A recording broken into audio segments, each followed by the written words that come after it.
Hello and welcome to The Book Life. I'm exceptionally excited for today's video because I have a massive stack of books next to me and I have bought so many over the past week. It's a little bit of a problem, but also I recently got really into reading. July was my best month of the year and I just want to read more, so I want good books to own, to read. 3 of these books are a part of a series, but let's just start right away because there are too many books to even... Okay, and these are in no order because I'm afraid to move this stack, so it's just whatever's on top, we're going to go downwards. First book I bought is The Soulmate Equation by Christina Lauren. I've heard really great things about this book. I love Christina Lauren. They're one of my favorite author duos. I think their romance is really great. They're the authors of my favorite romance, actually.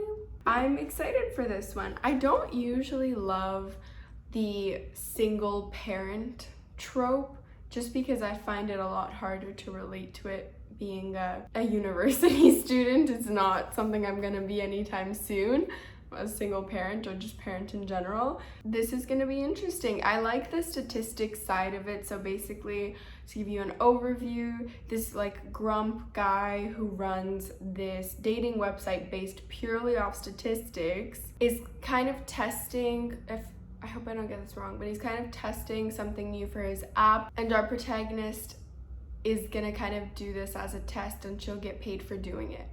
But anyway, they probably fall in love at the end. But yeah, it's a cool idea, so I'm excited to see if the execution is good. Next I bought Meet Cute, and this is by Helena Hunting. Don't really know why I bought this. It just looked adorable, like a cute romance, hence the title and the cover, and the font on the back is massive. But yeah, I haven't bought a book going into it blindly in a long time, so.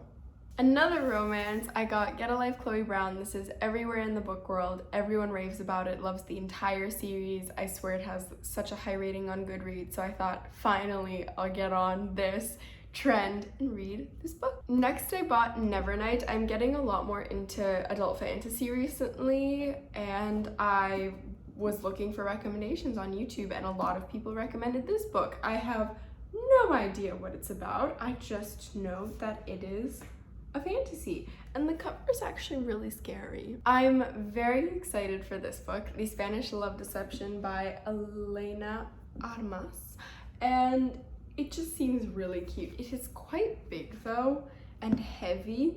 It's 500 pages, but again, I've heard amazing reviews from booktubers I watch and I trust their opinions on most books, and the guy on the back looks pretty hot out of this little drawing thing, so this should be a cute book. Although I did get this one from Amazon because I couldn't find it at my bookstore, and it came with the cover full of some weird sticky thing, which is annoying. Another fantasy, we have A Touch of Darkness. Once again, I don't know. Oh yes! So, this is a Hades and Persephone retelling. So it's gonna be a fantasy. I'm pretty sure it's gonna be pretty dark. Don't really know what it's about. Persephone must create a life in the underworld or lose her freedom forever. I don't know. The cover is gorgeous. It seems pretty short, although the font is pretty small. Oof. Anyway, we'll see. I'm excited for this. I've wanted this book after I heard about it and I bought it. This one I'm regretting because what the fuck? This is a huge book. Oh my god. Oh, although the chapter pages are black. That's interesting. Haven't seen that before. But this is Den of Vipers. It's, I think, still a fantasy, but it's more of an adult fantasy. Well, I'm gonna read this for a fantasy romance book, so you'll hear more about it then if I ever read it. I can't even hold it without flinging it around because it's so heavy. Next, I'm so excited for this book. It is The Bridge Kingdom by Danielle L. Jensen. I'm saying the authors only for some of these books when I remember. I'm sorry, authors. This book came up first in recommendations anytime I was looking for books like the ones I've read or that has the tropes I like, etc. So I really have high hopes for this book. I think it'll be good because it basically has everything I like. Also, the back is just pretty intriguing. One kingdom to save, one kingdom to destroy. And yeah, that girl looks pretty. We also have, or I also own now, The Wrath and the Dawn. Once again, I don't know anything about this book. I'm reading the back as I'm talking to you about them. I just know that it is a fantasy. Oh, and it's inspired by 1001 Nights. So I guess it's kind of a retelling of that. But our main character is named Khalid. So that's a pretty cool name. This is also a fat book. But from Blood and Ash, I wanted to start this series because I've heard amazing things about it, but also controversial thoughts, actually. The general consensus is that it's a really good fantasy series, and it's only $20.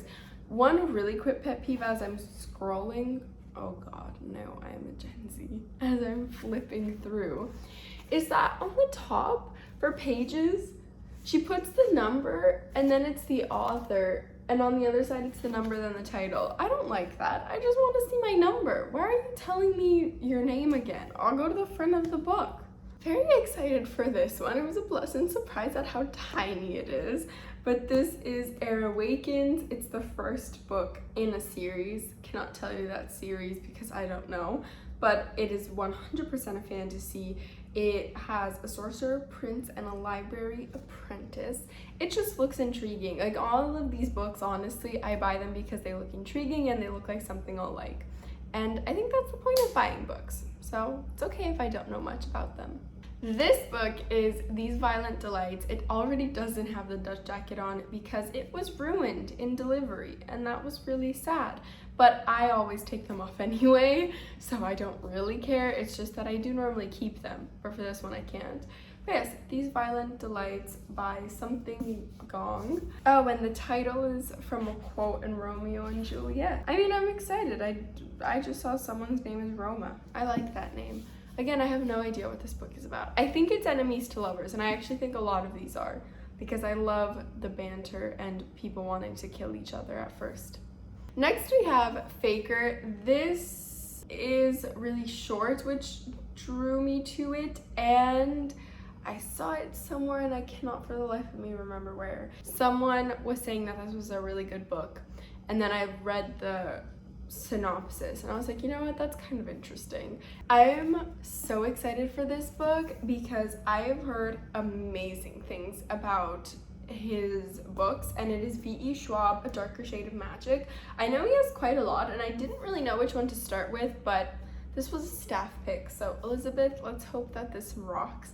But I don't really know what to say. I watched so many videos of people ranking their favorite fantasy books or just books in general, and this one makes the top of the list a lot of times for a lot of different people. So I thought if it's this widely loved, I'm sure I'll also like it. And again, it's fantasy world with magic, so. Alright, and the last three books are all a part of the Court of Thorns and Roses series because I read A Court of Thorns and Roses a few weeks ago, and for some reason, a long time ago, I bought the last book. I don't even know what it's called, but the fourth book in the series, I bought it a very long time ago while I worked at Indigo because I thought to myself, I'm probably gonna like this series eventually, so I might as well own the hardcover and have a good discount on it. The only shitty thing is I couldn't find hardcovers for these books. Now I'm regretting not being patient because I so could have ordered them hardcover, but while I was at the bookstore, I saw it had the three I'm missing, the little novella, and then book 2 and 3, and I bought them. But I kind of want to have the hardcover of the whole series, but I also don't really care. I don't know, I'm conflicted. But basically, I got A Court of Frost and Starlight, so this one I think takes place in Christmas. It's the winter solstice, so it's just a winter holiday basically. Then I don't actually know which one's book 2 and 3, but I got A Court of Rings and Ruin and A Court of Mist and Fury. I like these covers a lot more than the original, so I'm very glad I got into the series a little bit later, because the original artwork, I guess, is just not my type of book. But these are very pretty, so I'm glad about that. But I did leave a somewhat detailed review of A Court of Thorns and Roses on another video, in my TikTok video, and I'm so conflicted because it's like a guilty pleasure type of book, so I know I want to read the entire series. We'll just see when it happens. But yes, those are all of the books I bought. That is 17 books. It seems like a lot, but at the same time, I feel like I could read that in a month. I also want to say I am so not done with my book shopping. I want to buy so many Colleen Hoover books. I want to get the rest of a few series I'm currently reading. I want to get more books in those series. I'm always seeing such good recommendations in the book community, and I always want to buy more books. And it's not the best choice financially, but mentally and emotionally, buying books is so good. And so I think because in two ways it's good, it outweighs the one bad way. I truly hope you enjoyed and have a lovely day, night, evening, whatever time it is when you're watching this, and drink lots of water. I also want to say, for those who don't care, I have not had a pink drink in 5 days, and I used to have one every single day for the past 6 months. Like, I did not go a day without having one. This has been very hard for me. I'm in withdrawal, and I think I'm gonna get one today. Bye!